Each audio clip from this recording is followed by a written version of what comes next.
la historia. Célebre por ser el autor de la frase "Lo que conozco no es Dios y lo que concibo no es como Dios". Nicolás de Cusa nace en 1401 y muere en el año 1464.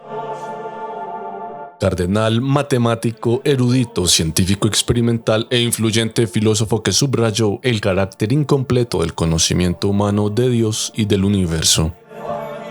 En el Concilio de Basilea en 1432 obtuvo reconocimiento por su oposición al candidato propuesto por el Papa Eugenio IV para el arzobispado de Trèveris.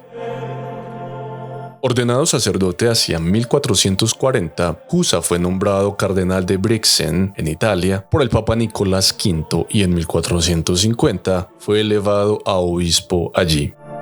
Modelo del hombre del Renacimiento por su disciplinado y variado aprendizaje, Cusa era experto en teología, matemáticas, filosofía, ciencias y arte. En De Docta Ignorantia describió al hombre culto como aquel que es consciente de su propia ignorancia. En contexto.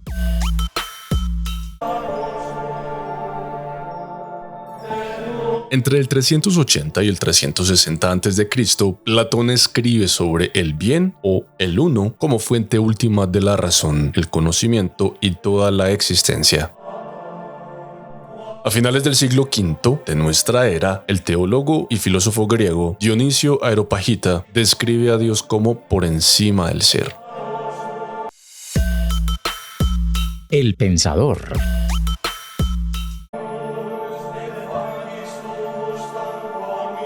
Nicolaus von Kues, o Nicolás de Cusa, pertenece a una larga tradición de filósofos medievales que intentan describir la naturaleza de Dios, subrayando cómo Dios no se parece a nada que la mente humana sea capaz de captar. Von Kues parte de la idea de que adquirimos conocimiento utilizando nuestra razón para definir las cosas. Así, para conocer a Dios, deduce que debemos intentar definir la naturaleza básica de Dios. Platón describe el bien o el uno como la fuente última de todas las demás formas y conocimientos, y algunos de los primeros teólogos cristianos hablan de Dios como por encima del ser. De Cusa, que escribió hacia 1440, va más allá y afirma que Dios es lo que está antes de todo, incluso antes de la posibilidad de que algo exista. Sin embargo, la razón nos dice que la posibilidad de que exista cualquier fenómeno debe ser anterior a su existencia real. Es imposible que algo exista antes de que surja la posibilidad de que exista. La conclusión a la que llega de Cusa, por tanto, es que algo que se dice que hace esto debe ser descrito como el no otro. Sin embargo, el uso de la palabra cosa en la línea de razonamiento que adopta de Cusa es engañoso, ya que el no otro no tiene sustancia. Está, según von Kues, más allá de la aprehensión y es anterior a todas las cosas de tal modo que no son posteriores a él, sino que existen a través de él. También por esta razón, de Cusa piensa que el no otro se acerca más a una definición de Dios que cualquier otro término.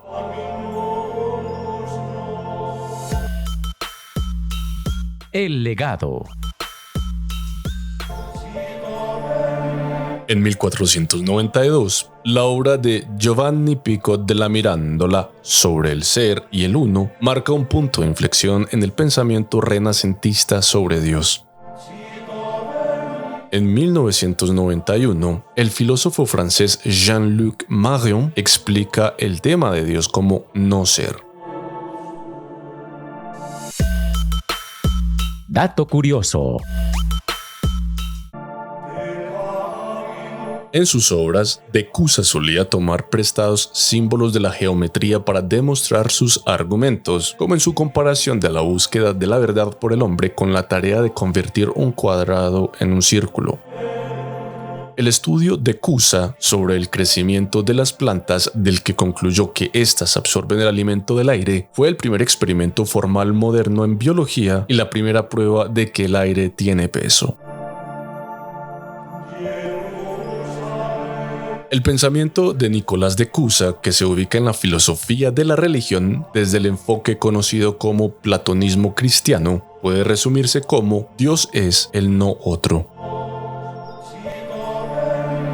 Ahora tengo una pregunta para ti. ¿Cómo creerías que, a través de la razón, se puede intentar definir la naturaleza de Dios? Déjame la respuesta en los comentarios y gracias por tu atenta participación.